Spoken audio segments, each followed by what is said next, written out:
Hello everyone, welcome back to my channel zoology with Chinu. तो आज हम पढ़ेंगे सिलेंट्रेटा के बारे में सिर्फ एक फ्लो चार्ट से, जो कि आपको एग्जाम में क्विक रिवीजन के लिए सबसे ज़्यादा हेल्पफुल रहेगा।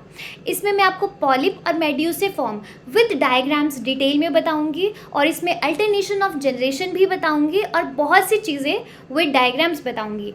अगर आप इस वीडियो को एंड तक देखते हो तो आपका पूरा का पूरा फाइलम सिलेंट्रेटा कवर होने वाला है और शायद ये आपका फेवरेट टॉपिक भी बन सकता है। तो चलिए शुरू करते हैं डेफिनेशन से। ये ग्रीक वर्ड से आया है जिसका नाम है निड। निडल एक ऐसा प्लांट होता है कि जब उसको हम टच करते हैं तो बहुत ही स्टिकी सा फील होता है और इरिटेशन कॉज करता है, इसीलिए ग्रीक में इसको निड बोलते हैं और इसको निडेरिया भी बोलते हैं। फाइलम सिलेंट्रेटा को ही फाइलम निडेरिया बोला जाता है।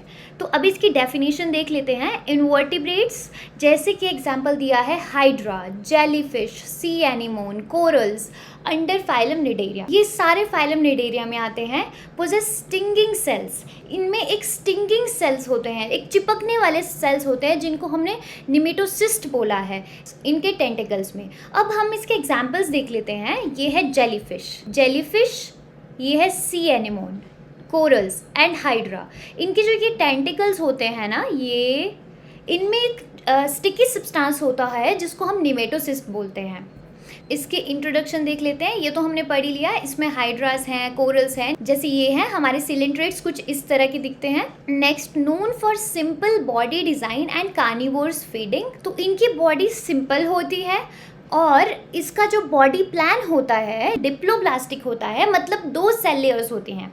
एक एक्टोडर्म होती है, एक एंडोडर्म होती है। 2 सेल लेयर्स हो गई, ठीक है। माउथ और एनस दोनों के लिए एक ही ओपनिंग होगी। एंड कार्निवोर्स, ये कार्निवोरस होते हैं नेचर में, करेक्टराइज्ड बाय निमेटोसिस्ट। इनमें निमेटोसिस्ट होता है एक्सेप्ट 1 टीनोफोरा स्पीशीज। सिर्फ एक टीनोफोरा इसमें जो स्पीशीज है उसमें निमेटोसिस्ट प्रेजेंट नहीं होगा, बाकी सारे के सारे सिलेंट्रेट्स में निमेटोसिस्ट होता है। तो निमेटोसिस्ट इतनी बार आ चुका है, चलिए निमेटोसिस्ट के बारे में डिटेल में मैं आपको एक बार बता देती हूँ कि इन फ्यूचर अगर आपको कभी भी निमेटोसिस्ट के बारे में आता है तो आप उस क्वेश्चन का आंसर बहुत अच्छे से कर पाए। तो ये है निमेटोसिस्ट, जो निडेरियंस का सबसे इम्पॉर्टेंट और यूनिक स्ट्रक्चर है। ये बहुत ही हेल्पफुल हो सकता है आपके एग्जाम पॉइंट ऑफ व्यू को लेके। अगर आपको क्वेश्चन आता है निमेटोसिस्ट के बारे में और अगर आप उसका डायग्राम के साथ आंसर देते हो तो आपको ज़्यादा मार्क्स मिलने के बहुत चांसेस होते हैं। ये निमेटोसिस्ट है, ये कैप्सूल जैसा होता है। कैप्सूल जैसा लग रहा है ना आपको यहाँ पे। इसमें क्या होता है, एक कॉइल्ड थ्रेड इसके अराउंड होता है। ये देखो, निमेटोसिस्ट के अराउंड कॉइल्ड थ्रेड है और इसके ऊपर एक कैप है, दिस इज कैप। एक सेंसिटिव हेयर लाइक स्ट्रक्चर होता है जिसको हम नीडोसिल बोलते हैं, ठीक है। ये बहुत ही सेंसिटिव होता है। तो जब भी प्रे टेंटिकल्स को टच करता है, टेंटिकल्स मतलब ये दीज आर टेंटिकल्स, ठीक है। तो जब भी प्रे इनके टेंटिकल्स को टच करता है तो जो नीडोसिल है, जो हेयर लाइक स्ट्रक्चर मैंने बताया बहुत सेंसिटिव है, ये स्टिमुलेट हो जाता है और तुरंत कैप खुल जाती है। और जैसे ही कैप, ये वाली कैप खुल जाती है, जब ये थ्रेड बाहर आ जाता है तो ये बार्ब्स हैं, यहाँ पे दिखा है। तो ये बार्ब्स क्या करते हैं, प्रे की बॉडी में घुसकर उनमें टॉक्सिन इंजेक्ट कर देते हैं और जो प्रे होता है वो पैरालाइज हो जाता है, जिसकी वजह से निडेरिया उसको कैप्चर कर लेता है और वो उसका फूड बन जाता है। इसीलिए इस फाइलम का नाम ही निडेरिया रखा गया है, जो स्टिंगिंग सेल को इंडिकेट करता है। तो होप कि आपको ये क्लियरली समझ आ गया हो कि ये काम कैसे करता है। ये था हमारा निमेटोसिस्ट। अब हम आगे कंटिन्यू करते हैं। Characteristics, diploblastic with ectoderm and endoderm. ये मैंने आपको बताया कि ये डिप्लोब्लास्टिक होते हैं, 2 लेयर्स होती है, ectoderm and endoderm. Single opening in body acting as mouth and anus, ये भी हमने पढ़ लिया है। सिर्फ एक ही ओपनिंग होती है जो माउथ का भी काम करती है और एनस का भी काम करती है। देन पॉलिप्स विद एक्सोस्केलेटन और एंडोस्केलेटन। इनमें जो पॉलिप्स होते हैं वो एक्सोस्केलेटन भी होते हैं और एंडोस्केलेटन भी होते हैं। और मेड्यूसे होते हैं विच हैव हाइड्रोस्टैटिक स्केलेटन, जिनके पास हाइड्रोस्टैटिक स्केलेटन होता है। तो अब आप ये सोच रहे होंगे कि पॉलिप क्या होता है और मेड्यूसे क्या होता है। ये डिफरेंट फॉर्म्स होती है सिलेंट्रेटा की, ठीक है। तो अभी हम पॉलिप और मेड्यूसे को भी एक बार डिटेल में समझ लेते हैं, ताकि एग्जाम में अगर पॉलिप और मेड्यूसे से रिलेटेड कोई क्वेश्चन आए तो आप उसको विद डायग्राम बहुत ही अच्छे से कर सकें। तो ये है polyp form and medusae form. और मैं एक और बात बता दूं, ये एग्जाम पॉइंट ऑफ व्यू से बहुत ही इंपॉर्टेंट टॉपिक बनता है। तो चलिए पॉलिप फॉर्म देख लेते हैं। पॉलिप एक सेसाइल फॉर्म होता है, मतलब ये एक ही जगह पे चिपका रहता है। माउथ और टेंटिकल्स ऊपर की तरफ होते हैं, आप डायग्राम में देख सकते हैं। ये माउथ है, ठीक है, और ये टेंटिकल्स हैं, यहाँ पे बताया हुआ है, और ये टेंटिकल्स हैं, ठीक है। ये माउथ है, टेंटिकल्स है, दोनों ऊपर की तरफ है। और इसका एग्जाम्पल है हाइड्रा और कोरल्स। ये हाइड्रा है, जैसे कि हम देख सकते हैं ऊपर की तरफ को टेंटिकल्स हैं, और इसका जो माउथ और एनस होता है वो भी ऊपर की तरफ को होता है। क्लियर। अब मेड्यूसा पे आ जाते हैं। मेड्यूसा एक फ्री स्विमिंग फॉर्म होता है जिसका माउथ नीचे की तरफ होता है। Example jellyfish. जेलीफिश को देख लेते हैं। ये इसका माउथ और एनस क्या है, नीचे की तरफ को है, और इसमें टेंटिकल्स जिनमें निमेटोसिस्ट भी प्रेजेंट है वो भी नीचे की तरफ है। तो ये मेजर डिफरेंस है। आप इसको याद रखना कि जो माउथ और एनस पॉलिप में होता है वो ऊपर की तरफ होता है, और मेड्यूसा में जो माउथ और एनस और टेंटिकल्स होते हैं वो नीचे की तरफ होते हैं। और इसका एग्जाम्पल मैंने आपको बताया हाइड्रा, और इसका एग्जाम्पल मैंने आपको बताया जेलीफिश। और बाकी सारी चीजें इसमें सेम रहेंगी। इसमें गैस्ट्रोवेस्कुलर कैविटी है, ये पूरी कैविटी है, इसको हमने गैस्ट्रोवेस्कुलर कैविटी बोला दोनों में। और फिर आता है गैस्ट्रोडर्मिस। गैस्ट्रोडर्मिस गैस्ट्रो कैविटी की वॉल है। ओके ये जो गैस्ट्रो कैविटी है इसकी जो वॉल है गैस्ट्रोडर्मिस। देन मिजोग्लिया। मिजोग्लिया मिडल पार्ट होता है, ये वाला येलो पार्ट। येलो पार्ट मिजोग्लिया है, और एपिडर्मिस आउटर पार्ट, ये वाला पार्ट एपिडर्मिस है, ये जो ब्लू कलर से कवर है। और टेंटिकल्स ये हैं। तो आई होप आपको पॉलिप और मेड्यूसे फॉर्म समझ आ गई है। देन कार्निवोर्स मोस्टली मेराइन, ये भी हम कर चुके हैं। ये कार्निवोर्स होते हैं और ये ज़्यादातर मेराइन होते हैं। इनमें स्टिंगिंग सेल्स होते हैं, निमेटोसिस्ट, और इसमें 2 मेन फॉर्म्स होती है, सेसाइल जो कि पॉलिप होती है, स्विमिंग जो कि मेड्यूसे होती है। ये हम बहुत बार पढ़ चुके हैं। तो अब आ जाते हैं इसकी क्लासिफिकेशन में। जैसे कि हम देख सकते हैं इसकी 4 क्लासेस है। हाइड्रोजोआ जिनमें हाइड्राज आते हैं, स्काइफोजोआ जिनमें जेलीफिश आती है, एंथोजोआ जिसमें सी एनिमोन्स आते हैं और कोरल्स आते हैं, और क्यूबोजोआ जिसमें बॉक्स जेलीफिश आती है। इन सब में से सबसे ज़्यादा इंपॉर्टेंट है हाइड्रोजोआ, स्काइफोजोआ एंड एंथोजोआ, जो मैक्सिमम बार क्वेश्चन आ सकता है। तो अब हम पढ़ चुके हैं डेफिनेशन, कैरेक्टरिस्टिक्स एंड क्लासिफिकेशन, जिसमें हमने निमेटोसिस्ट को डिटेल में पढ़ा और पॉलिप और मेड्यूसे फॉर्म देखी। एक और क्वेश्चन बहुत ही इंपॉर्टेंट है एग्जाम पॉइंट ऑफ व्यू से, जो है अल्टरनेशन ऑफ जनरेशन, जो कि पॉलिप और मेड्यूसे के बीच में होता है। This is alternation of generation in Cnidaria. जैसे कि हम यहाँ देख सकते हैं एंटायर कॉलोनी लाइफ साइज में ये सारी की सारी पॉलिप फॉर्म है। पॉलिप फॉर्म क्या करती है, बडिंग करती है।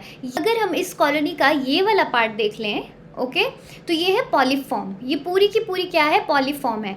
पॉलिप फॉर्म रिप्रोड्यूस होती है बडिंग से। अब इसको, ये जो बड है हमारा, इसको डिटेल में देखो, ये छोटे छोटे मेड्यूसे बने हैं बड्स के अंदर। तो जैसे ही ये निकलते हैं बाहर, ये मेड्यूसे में कन्वर्ट हो जाते हैं। ओके मेड्यूसे बन गए तो कुछ फीमेल्स होंगी और कुछ मेल्स होंगे, और फीमेल्स और मेल्स क्या करेंगे, ओव्यूम और स्पर्म देंगे, और ये एक जायगोट बना देगी। जब ये जायगोट बनता है तो आगे जाके ये ब्लास्टुला में कन्वर्ट हो जाता है।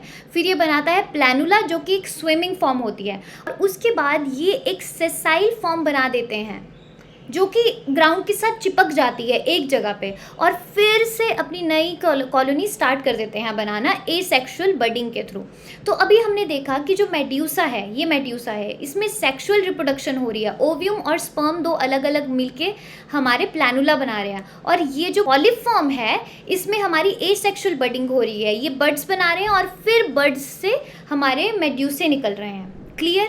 तो यही है alternation of generation in Cnidaria, जो कि इंपॉर्टेंट टॉपिक बन सकता है। अब हम बात कर लेते हैं बॉडी सिस्टम की। Digestion, food moved into central cavity and enzyme digest food. Food central cavity के अंदर आया और एंजाइम जो वहाँ प्रेजेंट होते हैं वो उस फूड को डाइजेस्ट करते हैं। इस सेंट्रल कैविटी को हमने क्या बोला था, गैस्ट्रोवेस्कुलर कैविटी।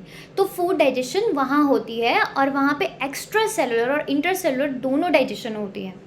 देन सर्कुलेशन, कोई सेपरेट सर्कुलेटरी सिस्टम इसमें नहीं होता है। फूड और न्यूट्रिएंट्स डिफ्यूजन से ही स्प्रेड होते रहते हैं। Then nervous system, sensory cells and nerve net. एक बिल्कुल सिंपल सा नर्व नेट होता है जो टच और केमिकल्स को सेंस करता है। ठीक है। रिप्रोडक्शन हमने देख ली एसेक्सुअल और सेक्सुअल होती है। एसेक्सुअल किस में होती है? पॉलिप में। और सेक्सुअल किस में होती है? मेड्यूसे में। और अब आ जाते हैं इसके ecological roles. Form symbiotic relationships, coral reefs provide habitat and produce new antibiotics and anti cancer chemicals. ये सिम्बायोटिक रिलेशनशिप बनाते हैं जैसे कोरल और एल्गी। ओके, और मेडिकल रिसर्च में भी बहुत इंपॉर्टेंट होते हैं। कुछ एंटीबायोटिक्स और एंटी कैंसर केमिकल्स निडेरियन से निकलते हैं।